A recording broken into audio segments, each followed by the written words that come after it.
The old piano sat in the corner like a sleeping giant. Its black surface was covered in a thin layer of dust, and the bench remained exactly where it had been left 8 months ago. The girl walked past it every day on her way to school, but she never looked at it directly. Looking at it hurt too much. Her mother had bought that piano when she was just 7 years old. Back then, it seemed enormous, like a magical wooden mountain that could create the most beautiful sounds in the world. Her mother would sit beside her on the narrow bench, guiding her small fingers across the white and black keys. Those are the golden days when music filled every corner of their house from morning until night. The house felt wrong now, too quiet, too empty. Before, there had always been music floating through the rooms. Her mother would play while cooking dinner, humming along to whatever piece she was working on. Sometimes it was classical music, sometimes old songs from movies, and sometimes just silly tunes she made up on the spot. The girl would do her homework at the kitchen table, listening to the gentle melodies that made everything feel safe and warm. Now the silence was deafening. Her father tried to fill it with the television or radio, but it wasn't the same. Electronic sounds couldn't replace the living, breathing music that her mother had created with her own hands. The girl found herself missing even the sound of her mother practicing scales, something that used to annoy her when she was trying to concentrate on her studies. The piano bench still held. They were stacked just the way she had left them, with little yellow sticky notes poking out from various pages. Her mother had always been organized about her music, writing notes in the margins about which parts needed more practice or where to slow down for better expression. The girl had seen those books so many times, but now she couldn't bring herself to even touch them. Her father had mentioned selling the piano twice since the funeral. The first time was 3 months ago, when he was going through the bills and worried about money. He had said it very quietly over breakfast, not really looking at her while he spoke. The girl had felt something cold and hard form in her stomach, and she must have made some kind of sound because her father immediately said they didn't have to decide right away. The second time was just last month. A friend of his had mentioned knowing someone who bought used pianos, someone who would give them a fair price. Her father had brought it up while they were watching television together during a commercial break. This time, the girl had actually looked at him, and whatever he saw in her eyes made him change the subject very quickly. They never talked about selling the piano again after that, but the piano remained untouched. The girl's friends at school sometimes asked why she had quit her music lessons. She had been pretty good, they remembered. She used to play at school concerts, and had even won a small competition when she was 14. The music teacher kept asking if she wanted to rejoin the school orchestra, especially with the big spring concert coming up. The girl always said no, she was too busy with other things now. The truth was more complicated. She wasn't just too busy or too sad to play. She was scared. Scared that sitting at that bench would make the missing feel even bigger. Scared that her fingers wouldn't remember how to find the right keys. Scared that playing her mother's favorite songs would hurt so much that she might never stop crying. Her mother's favorite piece had been a nocturne, a beautiful night song that sounded like moonlight falling through water. She used to play it every evening after dinner, and the girl would often fall asleep listening to those gentle notes floating up the stairs to her bedroom. Sometimes her mother would call her down to turn the pages of the sheet music, and they would sit together in the warm yellow light of the piano lamp. Those memories felt like they belonged to someone else now, like scenes from a movie she had watched long ago. The girl who used to sit beside her mother on that piano bench seemed like a different person entirely. That girl had believed that beautiful moments would last forever, that the people you love would always be there to guide your fingers across the keys and tell you when you were rushing the tempo. The house held other reminders too. Her mother's coffee cup still sat in the kitchen cabinet, the one with the little musical notes painted around the rim. Her reading glasses were still on the nightstand upstairs, folded neatly beside a book she would never finish. But somehow the piano was the hardest thing to face. It represented not just who her mother had been, but who the girl herself used to be. Her father was trying his best, but he didn't understand music the way her mother had. He would ask how school was going, and if she needed help with homework, but he never asked about the piano. Maybe he was scared too. Scared of saying the wrong thing or making her cry. They were both learning how to live in this new, quieter version of their life. Sometimes late at night, when the house was completely still, the girl would lie in bed and remember the sound of her mother practicing. She could almost hear the familiar melodies drifting through the walls, almost imagine that if she went downstairs right now, she would find her mother sitting at the piano with her back straight and her fingers dancing across the keys. But morning always came. The reminder that the piano would remain silent unless someone chose to wake it up. The dust would continue to gather on its surface, and the music books would stay closed, holding all those beautiful songs prisoner between their pages. The girl knew that something had to change eventually. She couldn't avoid the piano forever, couldn't keep walking past it like it didn't exist. But for now, she wasn't ready. The silence felt safer than the risk of disappointment, safer than the possibility that music might never sound the same way again. So the piano waited, patient and quiet, holding its breath for the day when someone would finally lift its lid and ask it to sing once more. The doorbell rang on a Tuesday afternoon when the girl was supposed to be doing her math homework. She had been staring at the same algebra problem for 20 minutes, her mind wandering to anything except numbers and equations. Her father was still at work, so she dragged herself to the front door, expecting to see a delivery person or maybe one of the neighbors. Instead, she found Mrs. Liu standing on the porch, holding a small bag of groceries and wearing the kind smile that had always made the girl feel welcome during her piano lessons. Mrs. Liu had been her mother's piano teacher first, years before the girl was even born. When the girl started taking lessons, it felt natural to go to the same person who had taught her mother to play. "Hello, dear," Mrs. Liu said gently. "I brought some of those almond cookies you used to like. May I come in?" The girl felt her stomach tighten. She hadn't seen Mrs. Liu since the funeral, and she knew exactly why her old teacher was here. Everyone had been trying to get her back to normal, back to the things she used to do. But she stepped aside and let Mrs. Liu into the house anyway. Because saying no felt too rude, they sat in the kitchen. And Mrs. Liu made tea without asking, moving around like she had done this 100 times before. In a way, she had. During the girls' lesson years, Mrs. Liu would often stay for tea after the sessions, talking with her mother about music and life, while the girl practiced her scales one more time or worked through a difficult passage. "How are you doing in school?" Mrs. Liu asked, setting down to steaming cups. "Fine," the girl answered, which wasn't exactly true. Her grades were okay, but she felt like she was just going through the motions. Wake up, go to school, come home, do homework, sleep, repeat. Everything felt gray and flat. Mrs. Liu nodded and sipped her tea. She didn't push for more details, which the girl appreciated. Too many adults lately had been trying to dig into her feelings, asking how she was coping, and if she needed to talk to someone. Mrs. Liu just sat quietly, letting the silence be comfortable instead of awkward. "Your senior recital is coming up," Mrs. Liu said eventually. The girl's heart sank. She had completely forgotten about the senior recital. It was a tradition at her high school for graduating students who played instruments to perform a solo piece. She had been planning to play that nocturne, her mother's favorite, the one they had been working on together before everything changed. "I'm not doing the recital," the girl said quickly. "I don't play anymore." Mrs. Liu raised an eyebrow but didn't argue. Instead, she asked, "What are you planning to study in college?" The girl gestured toward the pile of brochures on the counter. "Maybe business or psychology. Something practical." The truth was, she had no idea what she wanted to study. All her original plans had involved music in some way, but that life felt like it belonged to someone else now. "Those are good choices," Mrs. Liu said, picking up one of the brochures. "But I remember a little girl who used to tell me she wanted to play piano in a big concert hall someday. She said she was going to wear a beautiful dress and play so well that people would cry happy tears." The girl felt her throat tighten.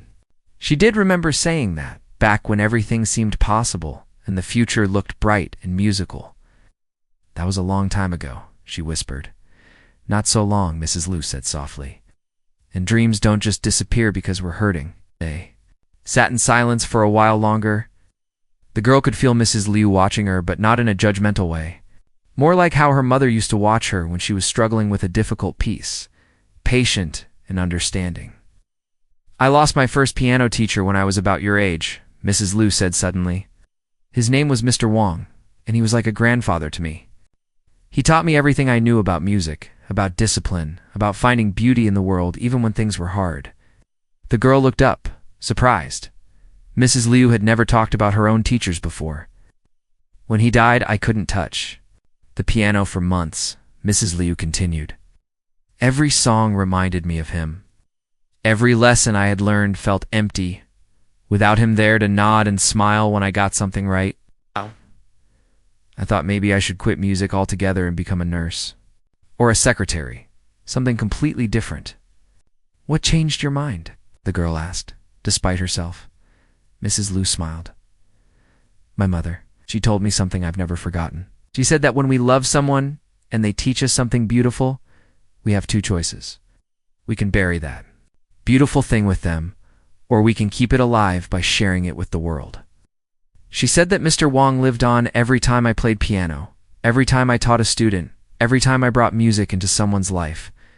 The girl felt tears starting in her eyes, but it's different. "My mom wasn't just my teacher, she was everything." "I know, dear," Mrs. Liu said, reaching across the table to squeeze her hand. "And I'm not saying you should just get over it or pretend it doesn't hurt. I'm saying that your mother's love for music, her love for you, doesn't have to end just because she's not here anymore." They talked for another hour about school, about college plans, about anything except piano. But when Mrs. Liu was getting ready to leave, she paused at the front door. "You know," she said casually, "I still have some of your mother's old sheet music, pieces she played when she was your age. If you ever want to see them, just to remember, you're always welcome to visit." After Mrs. Liu left, the girl sat alone in the kitchen, staring at her cold tea. The house felt different somehow, like a window had been opened after being closed for too long.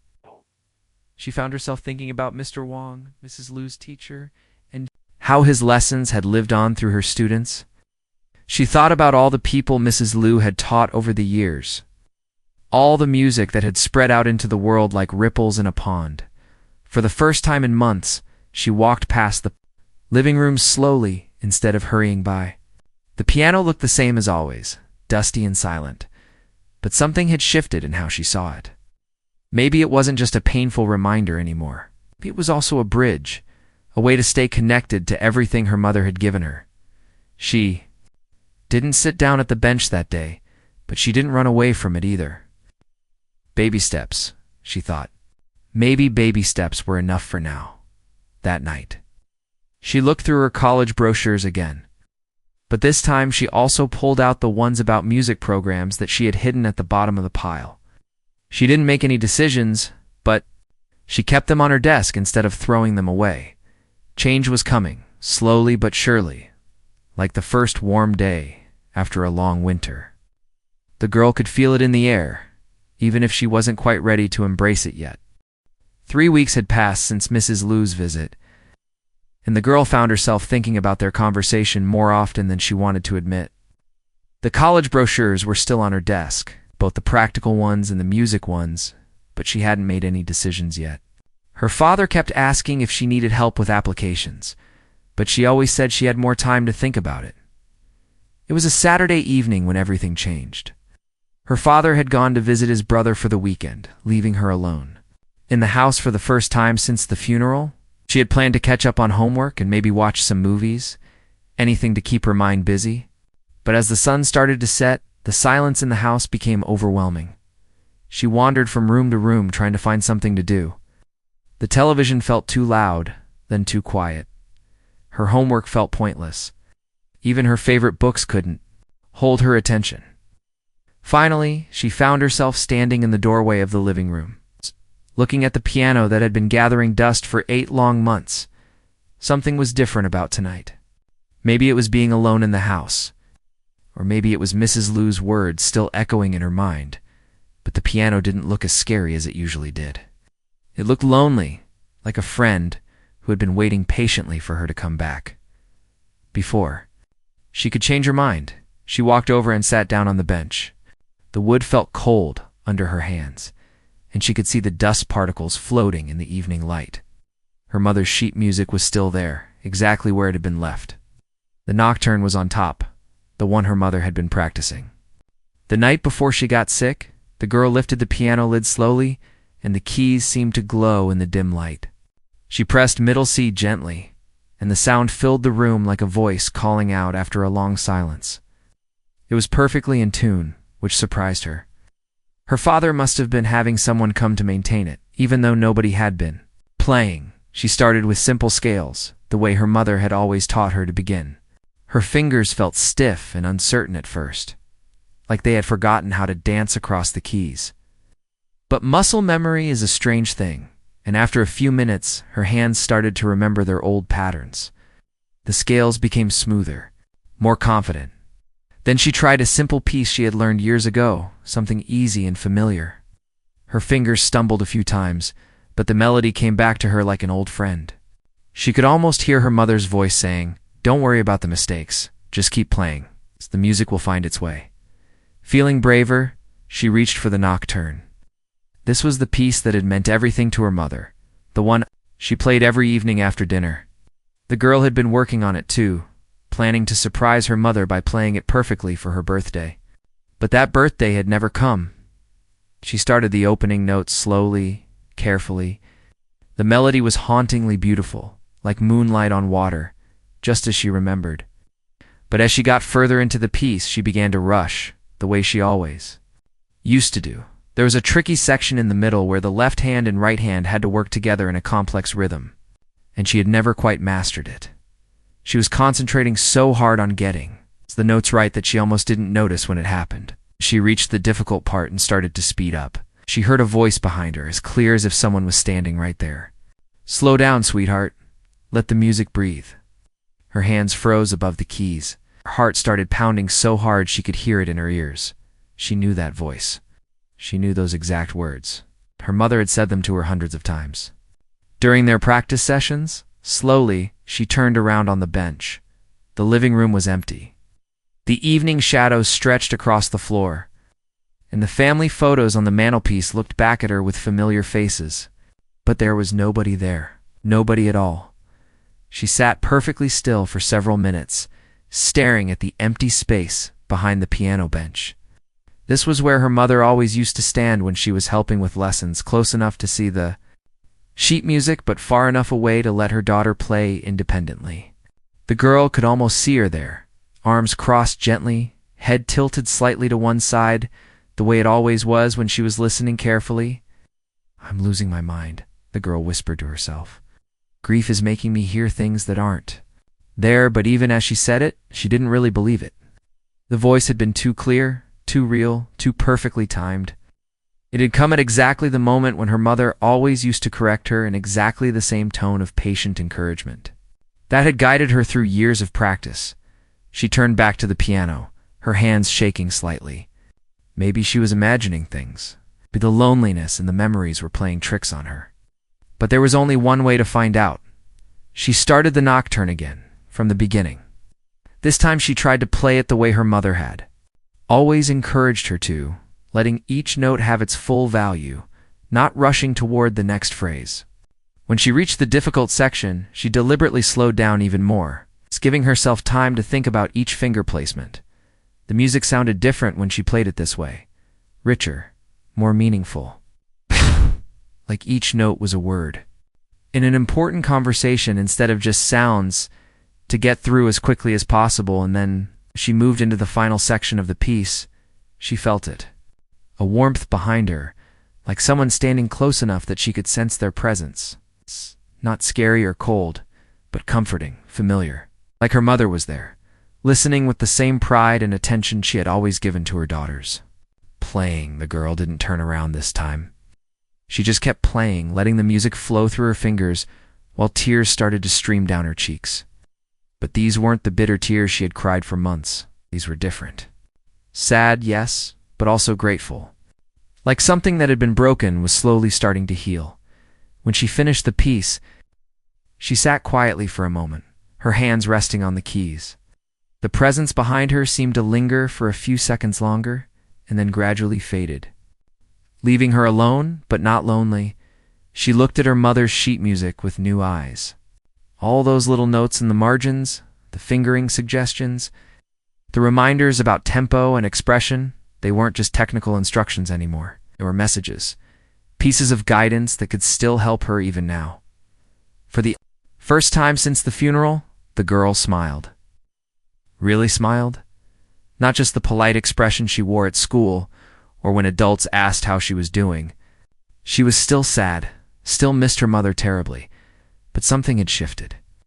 The piano wasn't just a reminder of loss anymore. It was also a connection, a way to keep the most beautiful parts of their relationship alive. She played the nocturne one more time before closing the piano lid, and this time she didn't rush at all. After that first evening at the piano, the girl couldn't stop thinking about what had happened. She went to bed that night with her mind racing, replaying the moment over and over again. Had she really heard her mother's voice, or was it just her imagination filling in the gaps that grief had left behind? Part of her wanted to believe it was real, while another part worried that she was losing touch with reality. The next morning felt different. For the first time in months, she woke up thinking about something other than how much she missed her mother. Instead, she found herself wondering if it would happen again. Would she hear that familiar voice if she played the piano once more? Waited until her father left for work before approaching the piano again. Her hands were trembling slightly as she lifted the lid, but this time it wasn't from fear. It was from anticipation, hope, maybe a little bit of nervous excitement. She started with scales again, letting her fingers warm up slowly. The piano felt more welcoming today, like an old friend who was happy to see her after a long absence. The keys responded to her touch with their familiar weight and resistance, and she found herself remembering why she had loved this instrument so much. Then she moved on to a simple piece she had learned years ago, something her mother had taught her when she was just 10 years old. As she played, she could almost see her younger self sitting on this same bench, legs swinging because her feet couldn't reach the pedals yet, while her mother patiently counted the rhythm out loud. But it was when she started the nocturne again that everything changed. This time the presence came sooner. She had barely finished the opening phrase when she felt it, that same warmth behind her. Like someone had quietly entered the room and was standing in their usual spot. Her heart started beating faster, but she kept playing, afraid that if she stopped or turned around, whatever this was would disappear. "Beautiful sweetheart," came the voice, soft and clear as morning sunlight. "You're feeling the music now, not just playing the notes." The girl's fingers never paused, but tears started flowing down her cheeks. It was definitely her mother's voice, not just her imagination or a memory. The tone, the words, even the little breath she took before speaking, it was all exactly right. As she continued playing, more guidance came.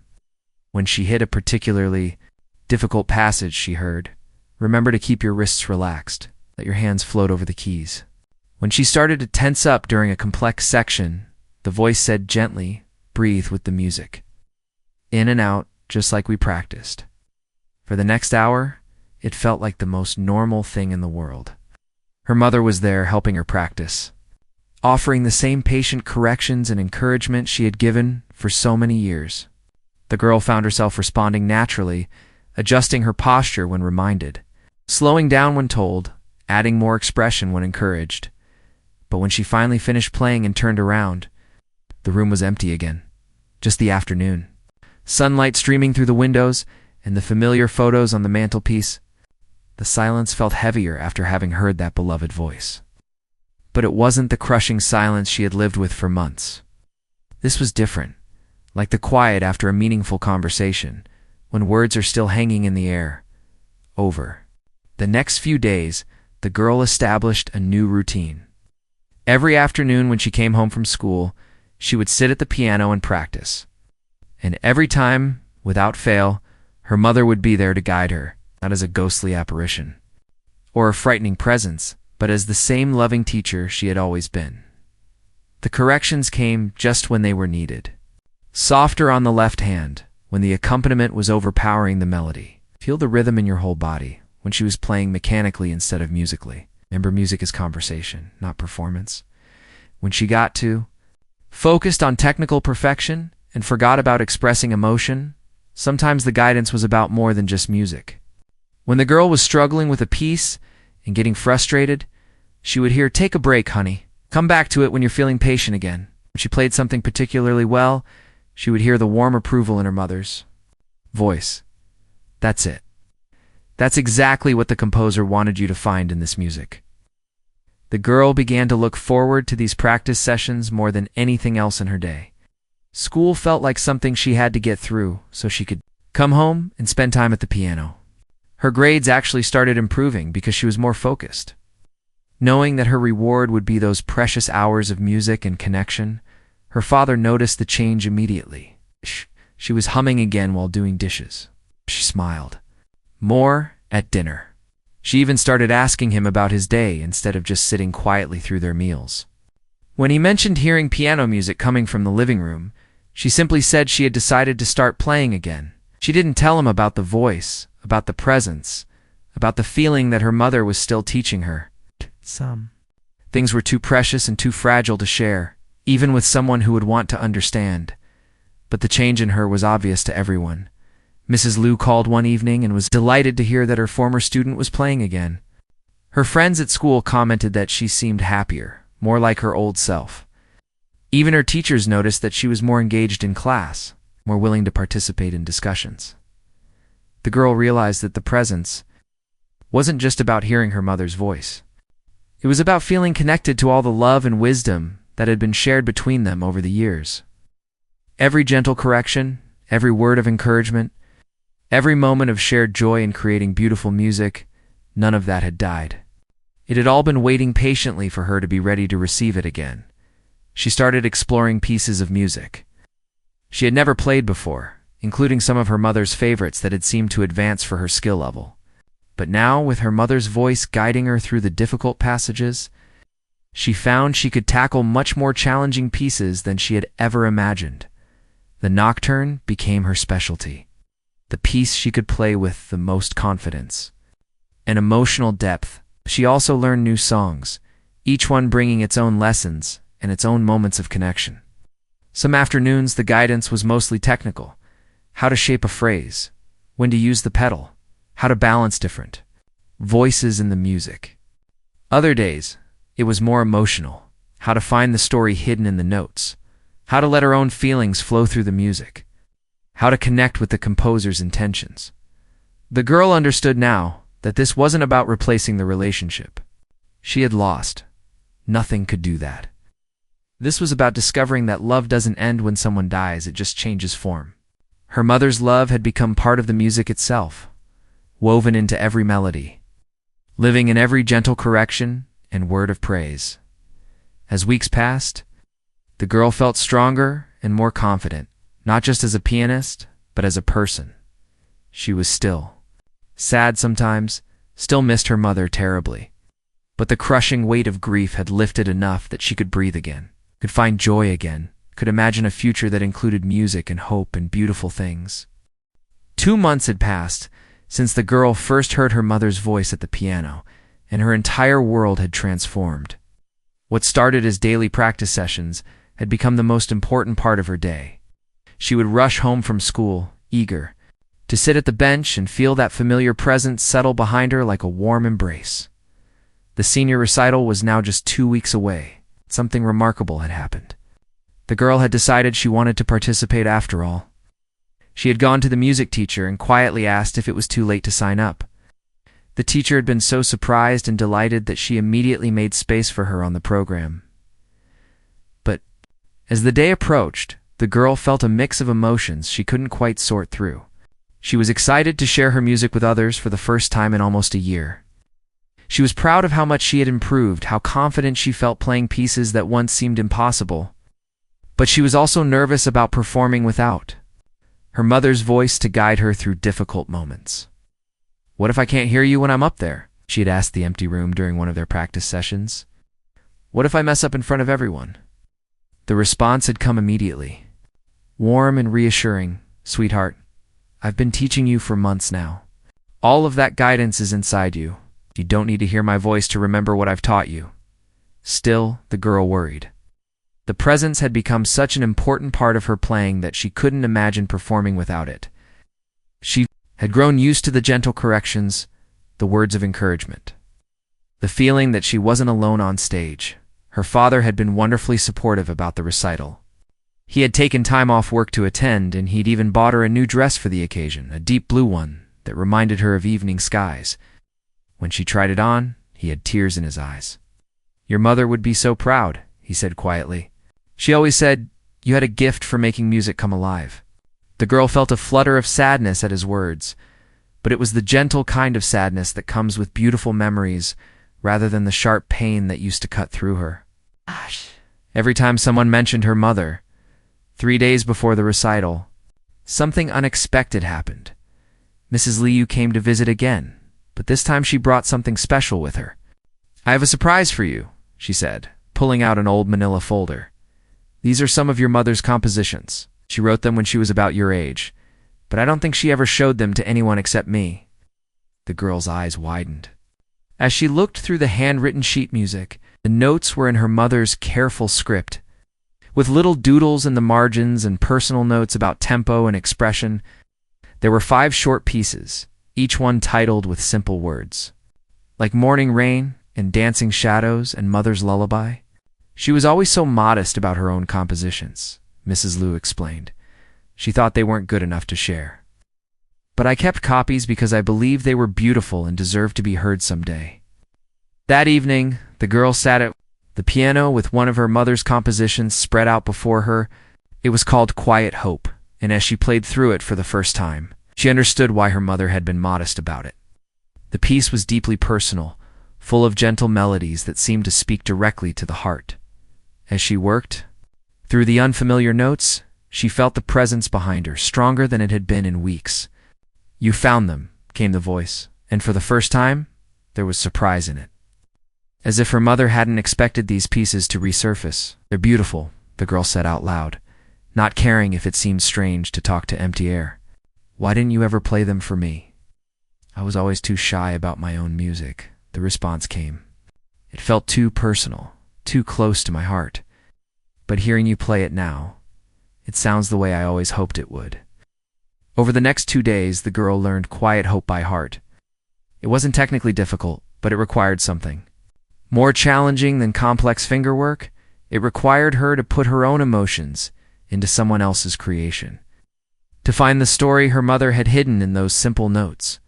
The night before the recital, the girl lay in bed thinking about everything that had brought her to this moment. A year ago, she never could have imagined that she would be performing again, let alone playing one of her mother's own compositions for an audience. The journey from that silent, dusty piano to tomorrow's stage felt like a miracle. The day of the recital arrived sunny and warm. The girl spent the morning practicing one last time.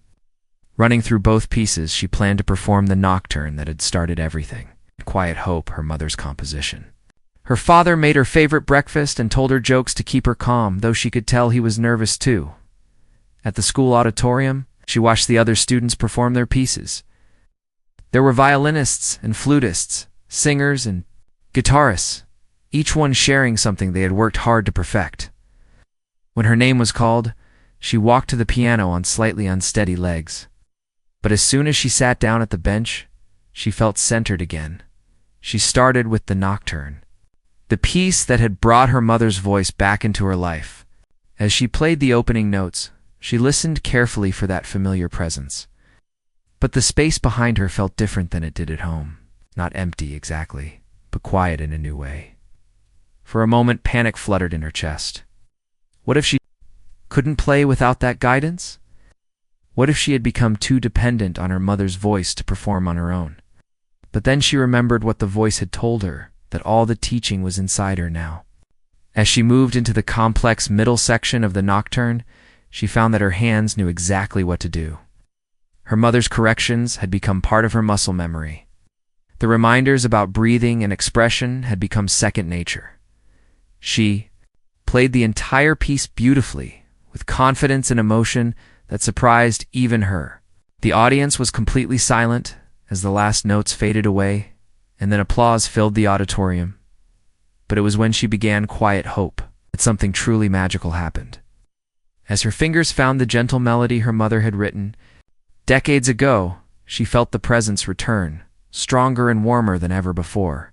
Not behind her this time, but somehow woven into the music itself. Flowing through her hands and filling the auditorium with something that felt like pure love, the piece told a story of sadness transformed into something beautiful. Loss. That becomes a different kind of connection. As she played, the girl understood that she was sharing not just her mother's music, but her mother's heart with everyone in that room. When she finished, there was a moment of complete silence before the applause began. She looked out into the audience and saw her father in the front row, tears streaming down his face but smiling the biggest smile she had seen from him in months. Mrs. Lee was there too, nodding with pride and understanding as she stood to take her bow. The girl felt a gentle touch on her shoulder, and she heard her mother's voice one last time. "I'm so proud of you, my darling. You've learned the most important lesson of all, that love never truly ends. It just finds new ways to sing." Walking off the stage, the girl understood that something had completed itself tonight. The presence would always be with her in some way, woven into every piece of music she played, every lesson she had learned, every moment of beauty she created. But she didn't need to hear that voice to know her mother's love continued. She carried it forward now in her own hands, her own heart, her own music. The piano had taught her that some connections are stronger than death, that love can bridge any distance, and that the most beautiful way to honor someone you've lost is to keep sharing the gifts they gave you with the world.